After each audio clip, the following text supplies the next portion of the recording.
We're going back to a fan favorite theme today. This is simple mocks. What does that mean? Well, we're going to be looking at creations that aren't too complex. We're going to look at mocks that have a low part count, or mocks that just use a lot more prefab limbs, very simple techniques, that kind of stuff. But when I say simple, that doesn't mean bad. Sometimes it can be a real challenge to make something that looks good that is also very simple. There's a real art to doing that. And I think all of these mocks nail that balance. So let's check out some of these simple creations and see if they'll give you a bit of inspiration for your next mock. Starting off with Gdunka by Thelius Dax. This is delightful. Teeny tiny mocks like this are so cute. Here's a photo of him next to the original set, and yeah, you can see that this is a lot more of a scaled down version. And you know what, that could actually be a really fun challenge. Take a big set, or maybe a big mock that you've made, or that someone else has made, and try and build a version that's as small as humanly possible. But it still maintains some of the same basic frame and features.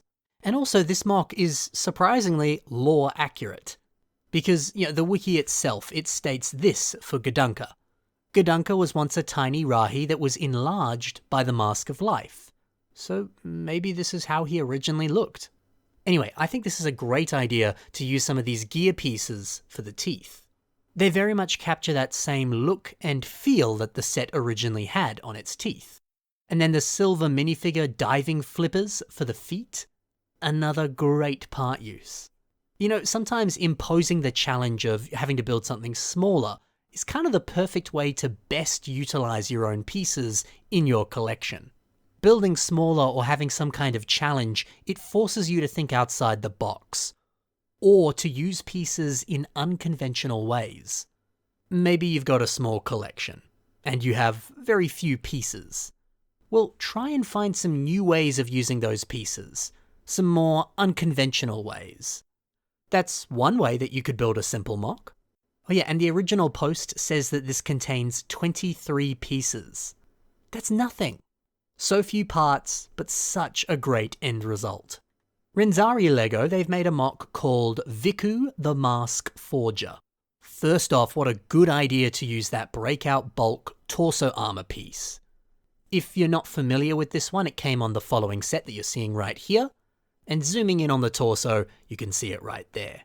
I mean, just look at that lovely gold printing. It pairs so well with the mask on this mock. And the decision too to only include a little splash of gold, such a good idea. And I love seeing these brown shoulder pad pieces. These were the same shoulders that you saw on the Han Solo Ultra Build set. It's rare to see people use these pieces. Which is a strange thing, because I think they're a great piece, but people just don't use them all that much. But see how good it looks? Now, when we look at the limbs and the kind of frame of this mock, it appears to pretty much always be using prefab limb pieces. Whether they are some of the CCBS prefab limb pieces, or some of the limbs that you see on Bionicle G1 sets. Now, there's nothing wrong with just building a very basic frame, very similar to what you see in existing sets, and just finding ways of decorating each section. You can put some gears down below, or give it some very fancy printed torso armor. Keep the frame simple, but decorate it with pretty things. That's a good way to go. Over to Obsidian Serpent, and this was built by Inferno Mocks. Now, once again, pretty simple. It's just a string of CCBS bones and armor shells that kind of thin out at the bottom as it ends in a tail. Some sections appear to be a little bit more complex, using a few more custom techniques, but for the most part it's just simple prefab pieces. But see, this works really well for a snake. It captures the look of their body perfectly. Sometimes the simple option really is the only option. Doing anything else would probably just overcomplicate this. This is exactly what it needs to be. It calls for a very simple design. Oh yeah, and this head. Good idea to use the headpieces that came from this Ninjago set, which I believe was called Overlord Dragon. That's another great idea. Go out and buy an existing, on the shelves right now, Ninjago set. A lot of those sets these days have pieces that are very Bionicle coded. Dragon heads, interesting weapon pieces, wing pieces. Maybe you could use some of the parts that come in those sets to build your next simple MOC. Now here's a fun one. This was built by Yvonne21. It's Flash and Reverse Flash from DC Comics. So yeah, I mean this MOC is literally just the 2.0 hero design. That's kind of it. They're pretty much just recoloring some of these existing sets. You know, in the colors of Flash and Reverse Flash, of course. And nothing wrong with that whatsoever. It works. It looks really good. They're instantly recognizable as these characters. Now, yes, an element of this requires some paint and a few custom pieces.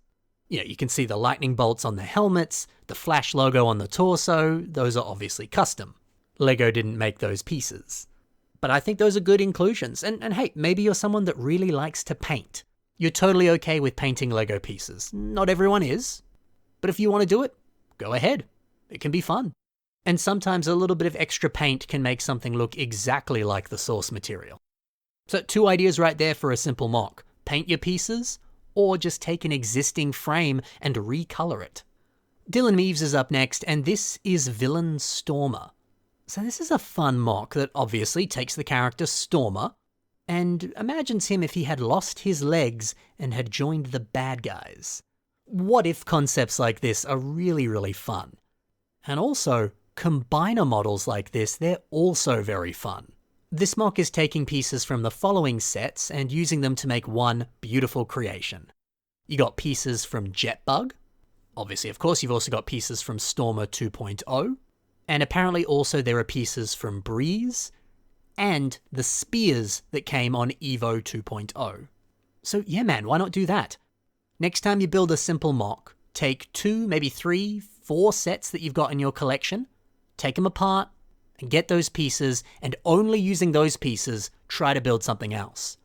Again, some of those limitations might actually be really creatively fueling for you. Might give you a bit of inspiration and a few ideas. Force you to think outside the box a little bit, you know? And yeah, I mean, fun stuff like these digitigrade legs, or the kind of backpack that uses some CCBS armor shells. And it's got those spears sticking out of it. They look good. Stormer works well as a bad guy. I love this. And finally, here's a Breeze revamp that was built by Wayne Gecko. So this is another great example of a build that primarily uses basic CCBS limb pieces. But they find some pretty awesome ways of armoring them up and making that simple design actually look kind of complex and very pretty. Like you can see on the back of the legs. It's using a red bone piece with some lime armor on the front. But then the back, it's got this Technic piece in light bluish grey. It fills in the gaps a little bit, adds some nice mechanical details and some greebles. It's pretty. Just the inclusion of 1 or 2 extra pieces on the back makes things look a little bit more polished. Now, the torso and the limbs start to get a little bit more complex. No more prefab limb pieces being used here. But hey, nothing wrong with that. Sometimes having parts of your MOC that are very simple and other parts of your MOC that are very complex, it can look good. Having a nice balance of the two, it's certainly something to think about. This is just an awesome revamp of Breeze. And I think we saw a lot of really awesome, simple MOCs in today's episode. There really is an art to using minimal pieces and prefab limbs and finding ways of making that look clean, professional, and beautiful. Well done to all these builders. They nailed it.